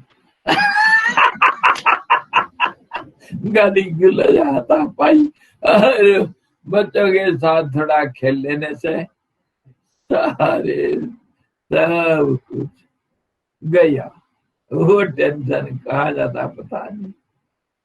थोड़ा कुछ खेल कर लो, वो सुझाव करके उधर में जा करके कहानी सुनाओ, नहीं तो मारपीट थोड़ा कर लो, कुश्ती कसरत कर लो, और कुछ कुछ ना कुछ। बच्चे बच्चे तो हमेशा खुश दिल के होते हैं, और उनको रुलाने करके भी 2 मिनट रोएंगे, फिर 2 मिनट के बाद फिर दोस्त बन जाते हैं। उनके अंदर कोई छल कपट होता है नहीं। तो उनके साथ थोड़ा खेल लेने से उनको रुला देता हूँ, कभी रुलाता हूँ मार करके, फिर वो रोएंगे, फिर मैं भी रोना शुरू कर देता हूँ, तो फिर हंस लेते हैं वो। ये सब खेल तो बड़े लोग बच्चों के साथ करते ही हैं। तो ज्ञानी लोग ऐसे भी मंदिर बना करके कुछ करना लेना देना अपने टाइम पास के लिए, जैसे आप लोग मूंगफली लेकर के और चनाचूर लेकर के टाइम पास करते हो, तो ज्ञानी लोग भी टाइम पास करते हैं, वो भी ऐसे ही देवार्तन सब करते हैं। कुछ तो करना है, खेल करना है, तो उनका कोई मतलब नहीं होता है, लेना देना कुछ मतलब नहीं होता ना, कि भगवान से कुछ चाहते हैं, ना भगवान को इस रूप से सचमुच जानते हैं, ना भगवान को कुछ मांगते हैं, कुछ नहीं, ऐसे ही खेल करते हैं। द्रव्य पूजा करेंगे और मस्ती करेंगे, कोई बात नहीं। तो ये तो एक किस्म का द्रव्य पूजा ज्ञानी लोग भी करते हैं, और अज्ञानी लोग तो बिना जाने भगवान यही है, हमारे ऐसा है, भगवान हमारा भगवान कैसा है मालूम, हमारा भगवान वो तो हमारा वो जो दूसरे गांव का वो जो कंडार देवता है ना, उससे थोड़ा कमजोर है। ग्राम देवता में लड़ाई होता है, कभी और कुछ होता है, ये सब मन का ही खेल, अज्ञानी लोग ऐसे ही सब करते रहते हैं। थोड़ा सा तो समझ जाओ, भगवान को सीमांकन करना महान पाप है, असीम को सीमांकन करना पाप है। ऐसा पूजा नहीं करना, और करना है तो भाव से भक्ति से वो सीमा को मान लोगे तो कोई बात नहीं। भाव तुम्हारे कैसे है? हे ब्रह्मांड विदित तत्व को संत महात्मा के समय आत्म समाधि से व्युत्थित होकर के समाधि से उठे और कहीं संसार में थोड़ा विचरण कर रहे हैं, कुछ समय पास करना है, और सब जगह भगवान का अनुभव करते हुए भी, तो वो कहीं भी कुछ भी करते हैं। हमारे एक कोई बड़े भारी सिद्ध महात्मा थे जगन्नाथपुरी में, उनका नाम था बलराम दास। वो बड़े गंदे शरीर, ऐसी ही कहीं कुछ गंदा जगह से आकर के सुने अचानक जी जगन्नाथ जी का रथ यात्रा हो रहा है, हरे बिल्कुल भाग विहोल होकर के वही गंदा शरीर में आकर के जगन्नाथ जी का आलिंगन करने के लिए रथ में चढ़ गए, और पंडे लोग बड़ा बिगड़ गए, ये साला बदमाश ये कहाँ से आया, और देखो तो ये कैसे ये मंदिर ये रथ में चढ़ गया, हम तो सब शुद्ध पवित्र करके सब रखे हैं, हमारे धक्का लात मार करके उसका रथ से, रथ का बहुत ऊंचाई होता उधर से गिरा दिया उसको नीचे, जाओ बदमाश। तो वो नीचे खड़ा होकर के जगन्नाथ जी को गाली दिया, जगा क्या क्या तू, हाँ मेरे को मारा, अच्छा तेरा इतना हिम्मत हो गया रे, देखूंगा तू कैसे रथ चलाएगा। और जगन्नाथ जी को चैलेंज किया। कौन? वो सिद्ध बाबा बलराम दास जी थे। जगह जैसे भाई बंद में तेरे को इतना घमंड हो गया रे, तू मेरे को मार रहा है, एक गिर रहा है, क्या क्या लग रहे हैं। तो वो टेप लगाने, तो गुस्सा के मारे मंदिर वो रथ को छोड़ के समुद्र किनारे चला गया। आंखें दिखाया जगन्नाथ जी को, ठाड़ तू तेरे को दिखाता हूं। तो जाकर समुद्र किनारे क्या करता है वो पागल, रेत का मंदिर या क्या रथ बना देता है, और रेत का पहिया बना देता है, रेत का रस्सी बना देता है, रेत का घोड़ा बना देता है, रेत का झंडा बना देता है। वो झंडा भी हवा में फरफरा रहा है, बताओ। और जगन्नाथ जी को ऑर्डर चलाया, ए जगह इधर आ, इसमें बैठ, तू उधर नहीं रह सकता। जगन्नाथ जी आगे आ करके जगन्नाथ जी का मूर्ति भी बना दिया रेत का समुद्र किनारे, और गा रहा है, नाच रहा है। और वो रस्सी जो है वो रेत का बना पकड़ के खींच करके गा रहा है गाना, और रथ चल रहा है, झंडा उड़ रहा है, पहिया रेत का वो चल रहा है, सब चल रहा है। और उधर घोड़ा हाथी लाखों लोग लगे, वो रथ ऊंचू नहीं हो रहा, हिल नहीं रहा रथ। परेशान हो गए। ये सच्ची घटना है, बहुत समय के पहले, 250 साल के पहले, 250-300 साल के पहले, ये जब कबीरदास और ये हमारे तुलसीदास, इन लोगों का मीराबाई वगैरह उस समय, उसी समय की बात है। जगन्नाथपुर में 5 बड़े बड़े सिद्ध हो गए, और सब 5 अपने गुरु भाई थे। वो 5 उनमें से सबसे बड़ा बलराम दास जी थे, बड़े सिद्ध हैं। और जगन्नाथ जी का हाथ मुट्ठी में न चाहते हैं।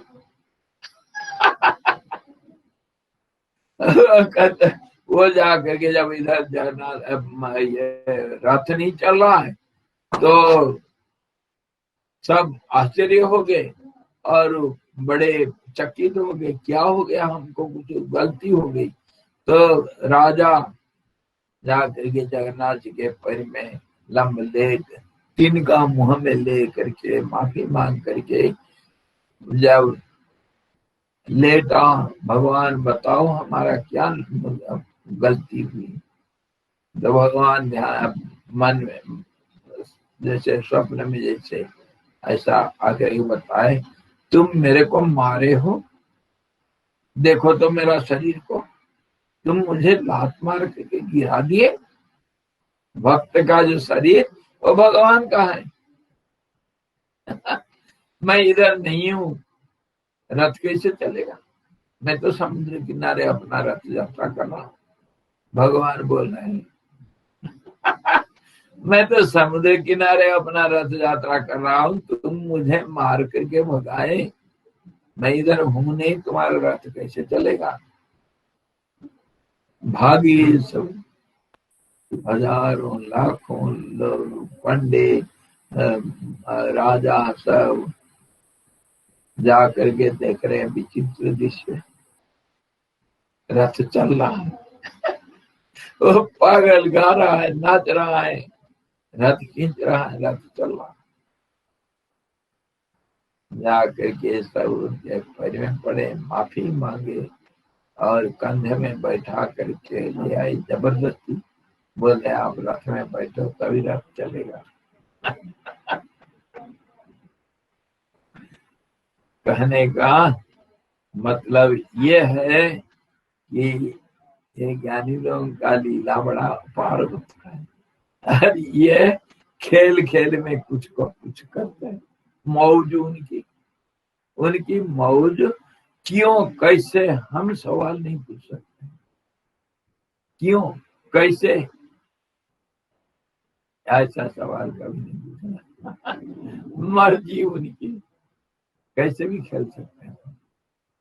तो ऐसे भी वो अगर छोटे मूर्ति, कोई पत्थर का, कोई लकड़ी का, कोई पूजा कर लेते हैं, उनकी मौज।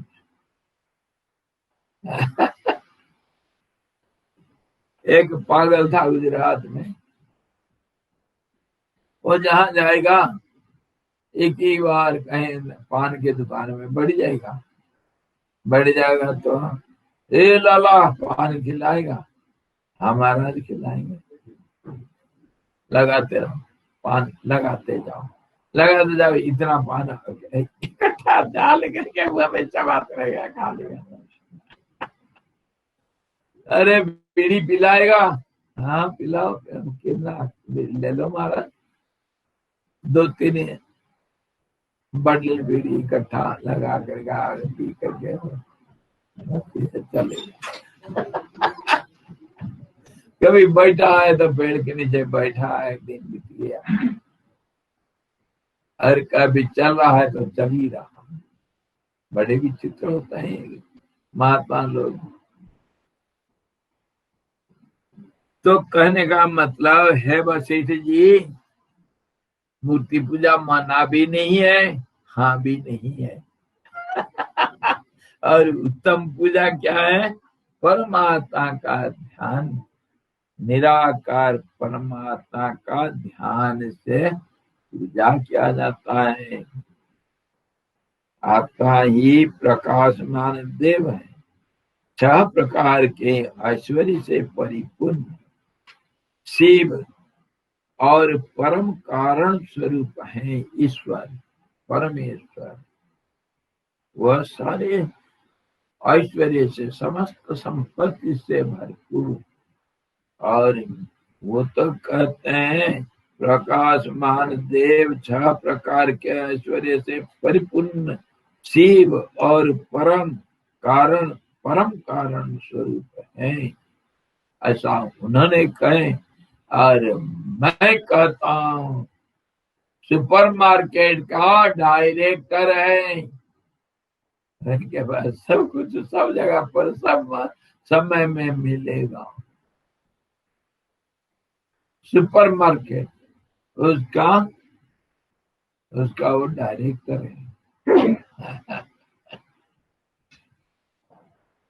सब कुछ, ज्ञान भी है, भक्ति भी है, और कुछ वस्तु चाहिए, लड़का चाहिए तो लड़का मिल जाएगा, धन चाहिए तो धन भी मिल जाएगा, और नाम जस चाहिए तो वो भी मिल जाएगा, घास पत्ता चाहिए तो वो भी मिलेगा, मकान चाहिए तो वो भी मिलेगा, जो चाहिए सो मिलेगा।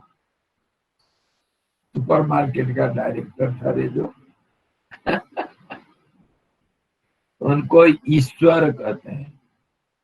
6 प्रकार का ऐश्वर्य से परिपूर्ण होने से वह ईश्वर कहा जाते हैं। और शिव स्वरूप शांत महाशांति का जो स्थान है, परम कारण, उसका हम दूसरे भाषा में भी कहते हैं अकारण कारण, जिसका और कोई कारण नहीं, वह पहला ही सब कुछ के आदि कारण। अतः ज्ञान रूप पूजन सामग्री से उसी की सर्वदा विच्छिन्न रूप से निरंतर पूजा करनी चाहिए, निरंतर ध्यान में रहना चाहिए, अविच्छिन्न रूप से निरंतर, और पूजा करते रहना चाहिए। और उसका पूजन का सामग्री क्या है? ज्ञान ही है। हे वशिष्ठ जी, आप जीव को अपरोक्ष चेतना का स्वरूप अविनाशी अकृत्रिम ब्रह्म स्वरूप ही जानिए, एकमात्र वही पूज्य है, दूसरा कोई आत्मा अतिरिक्त पूज्य नहीं है। अतः आत्म पूजा ही पूजा है, आत्म पूजा ही पूजा है। इसी ढंग से कोई शैव लोगों का भी साउथ में एक शैव कल्ट है, वह आत्मलिंग का पूजा करता है। मंदिर में नहीं जाएंगे, आत्मलिंग का पूजा करता है, लिंग रूप आत्मा। और ये कहते हैं वशिष्ठ जी, शिव जी कहते हैं, हे वशिष्ठ जी, जो परमात्मा है वह जीव रूप में भी है, इसीलिए जीवात्मा भी आत्मा के स्वरूप पूजनीय है। आत्मा का पूजा होना चाहिए, वो जीवात्मा हो चाहे परमात्मा हो चाहे कहीं भी कुछ भी हो, उनको रखना है। परम देवता वही है, उसी का पूजा तुम कहीं भी कर लो, कुछ भी कर लो। ज्ञान रहना चाहिए कि मैं वो परम तत्व का पूजा कर रहा हूँ। और कैसा होता है, मन को स्थिर कर दिया, ध्यान में लग गया तो किसी का पूजा हुआ।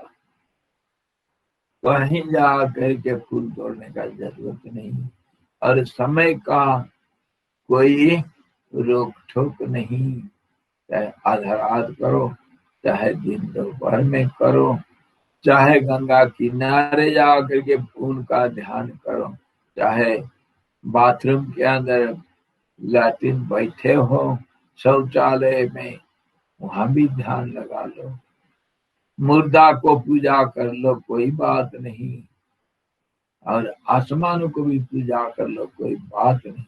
भाव होना चाहिए परमात्मा का, तो कहीं भी किसी भी हालत में करो, ये बात है।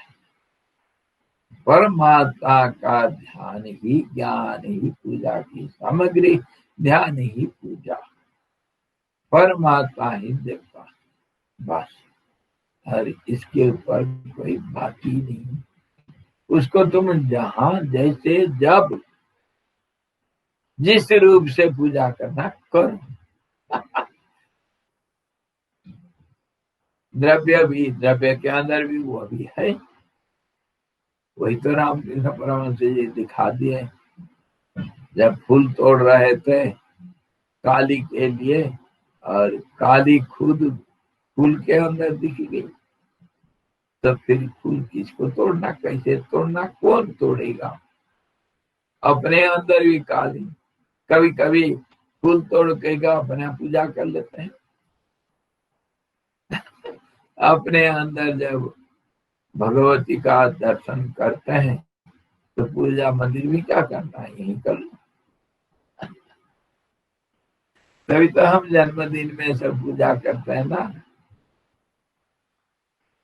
विवेकानंद को स्वामी जी रामकृष्ण परमहंस प्रकट करा के मूर्ति में ही दिखा दिए थे, दिखा दिए। और विवेकानंद जी का चारों तरफ काली काली नजर आया था, पागल हो गया था। तो दिखाना क्या है, खाली बुद्धि को थोड़ा सा मोड़ना है, बस हो गया। वो तार को इधर से लेकर उधर जोड़ दो, सब तार इधर लगे हुए हैं, कौन सा तार को कहाँ जोड़ना, यानी लोग जानते हैं। इस प्रकार है राम जी, देवता पूजन करो, है वशिष्ठ जी, देवता पूजन करो। हरि ओम। पूर्णमदः पूर्णमिदं पूर्णात् पूर्णमुदच्यते पूर्णस्य पूर्णमादाय पूर्णमेवावशिष्यते।